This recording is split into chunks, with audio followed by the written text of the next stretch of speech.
भला कोई इंसान इतना बड़ा हैवान कैसे हो सकता है? जिससे प्यार किया, जिसके लिए माँ बाप छोड़े, शहर छोड़ा, उसी को काटकर 35 टुकड़ों में बांट दिया। और कहा मैंने श्रद्धा को मारा है।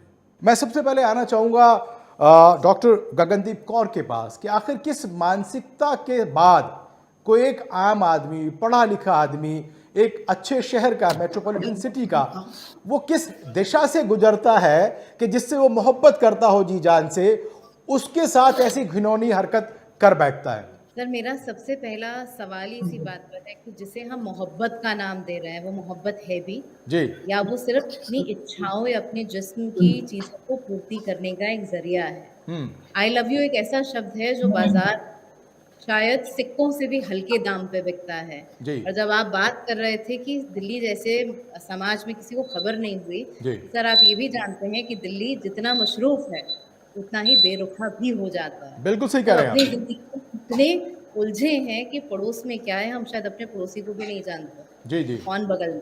हम्म सर, जब तक हम मानसिकता की बात करें, जी तो पहली चीज़ डेफ़िनेटली ये सोशियोपैथिक टेंडेंसीज़ हैं। हम्म, कत्ल करना एक बात होती है, जी उसके 35 टुकड़े कर कर फ्रिज में रखना और उसको रोज़ देखना आपके लिए तो एक रोज़ रिमाइंडर है ना, जी जी तो आप में डेफ़िनेटली पॉइंट 1 एम्पैथी नहीं है। हम्म, जी जो हमारे ज़हन का हिस्सा है, जो हमें दूसरे इंसान के इमोशन से कनेक्ट करता है, वो है ही नहीं है। सेकंड, डेफ़िनेटली आप एक जिस तरह के आप पिक्चर्स भी दिखा रहे हैं स्क्रीन पर, आप एक एक्सट्रीम मैनिपुलेटर हैं। हम्म आपने इमोशंस का शोषण किया, शायद वो लड़की भी अपने घरवालों से कटी-कटी थी, उसके इमोशनल टर्मॉइल्स थे, तो हर आदमी जिसकी घर से नहीं बनती, वो कहीं न कहीं तो एक इमोशनल सिक्योरिटी या सपोर्ट ढूँढता है। जी जी और सोशल मीडिया के माध्यम से या जितनी भी हमारी नेटवर्किंग साइट्स हैं या इस तरह की डेटिंग ऐप्स हैं, जी ऐप्स में मैं कोई कमी के ऊपर नहीं जाना चाह रही हूँ। मैं बस ये कहना चाह रही हूँ कि भई हर आदमी वहाँ पर आपकी मानसिकता को भाँपता है। जी जी तो ऐसे लोग जो खुद इमोशनली बहुत मैच्योर्ड नहीं होते हैं, वो झूठे मोहब्बत के झलासे में फटाक से आ जाते हैं। तो शायद कुछ ऐसा ही हुआ जी और सामने वाले की फितरत भी कुछ ना कुछ ऐसी मानसिकता दिख रही है because obviously he is not a very sane और अ psychologically healthy minded individual.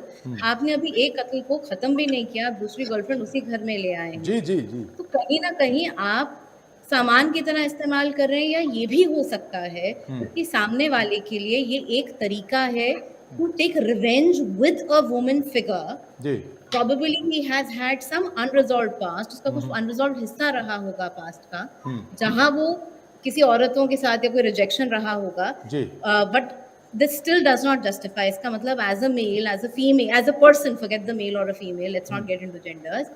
As a person आपकी इतनी इन्फेंटाइल ईगो है कि आप एक रिजेक्शन नहीं झेल पाए, तो आप उसको बदले के भाव से जो भी आपके जी सामने जी लड़की आ रही है, आप उसे प्रोजेक्ट कर कर उस ट्रॉमा को रिपीट कर रहे हैं। लेकिन कहीं ना दिस कहीं इज़ ये भी हाउ एहसास होता है इसमें डॉक्टर कौर के, उसको ये लगता था कि मेरी जो इच्छाएं हैं वो इससे पूरी हो चुकी हैं और अब ये मुझ पर जो है ज़बरदस्ती जो प्रेशर बना रही है शादी का, अब मेरे पास कोई चारा नहीं है कि इसको पूरी तरीके से सीन से ख़त्म कर दिया जाए। चारा क्यों नहीं है सर? आप सामने हटने के 100 रास्ते निकाल सकते हो, आप शहर छोड़ के जा सकते हो, फ़ोन स्विच ऑफ कर सकते हो, इमोशनली डिस्टेंस हो सकते हो। आप अब उतनी मोहब्बत, उतना जो आप लवी-डवी करते थे, वो आप बंद कर सकते हो, हज़ार तरीके होते हैं। मगर सामने वाले ने ये माध्यम चुना है, जो कहीं न कहीं उसके एक क्रिमिनल माइंडसेट या एक नेगेटिव मेंटल हेल्थ को तो डिपिक्ट कर ही रहा है ना सर। जी जी हम बात करते हैं कि आखिर मेंटेलिटी क्या रहती है ऐसे लोगों की। देखो, हमारा जो आज का एजुकेशन सिस्टम है, वो हमें किताबें पढ़ने लिखने लायक बनाता है, लेकिन जो आत्मिक ज्ञान है, जी जो इंट्रोस्पेक्शन है, जो हमारे वैल्यू सिस्टम्स हैं, वो गायब हो गए हैं। हम्म जिस वजह से हम बहुत खोखले हो रहे हैं जी और हर व्यक्ति सिर्फ चीज़ों का शोषण या सामान की तरह इस्तेमाल करता है। तो let's not even call ourselves educated, I think most of us are literate. या एजुकेशन और लिटरेसी में अंतर होता है सर। हम्म हम्म जहाँ तक पेरेंटिंग का सवाल है, जी सर आप भी एग्री करेंगे, आज बात करना बहुत आसान है। आइडियलिज़्म एग्ज़िस्ट नहीं करता है। पेरेंटिंग एक फुल टाइम करियर होता है सर।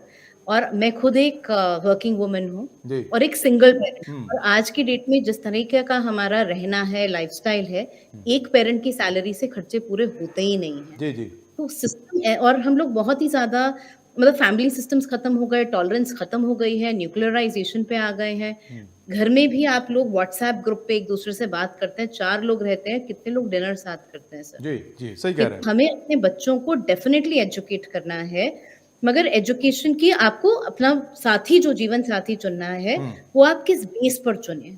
सबसे पहले अपने हर एक डिसीजन की ज़िम्मेदारी हमें खुद लेनी होगी। जी। हम किस व्यक्ति का चुनाव कर रहे हैं, कितनी बात अपने परिवार को बता रहे हैं या छुपा रहे हैं, हम कब कोर्ट का सहारा ले रहे हैं, पुलिस थाने रिपोर्ट लगवा रहे हैं या नहीं लगवा रहे हैं। आई थिंक पहली ओनरशिप रिस्पॉन्सिबिलिटी मेरी मैं की होती है। जी, जी। मेरी फैमिली की, फिर मेरे सिस्टम समाज की।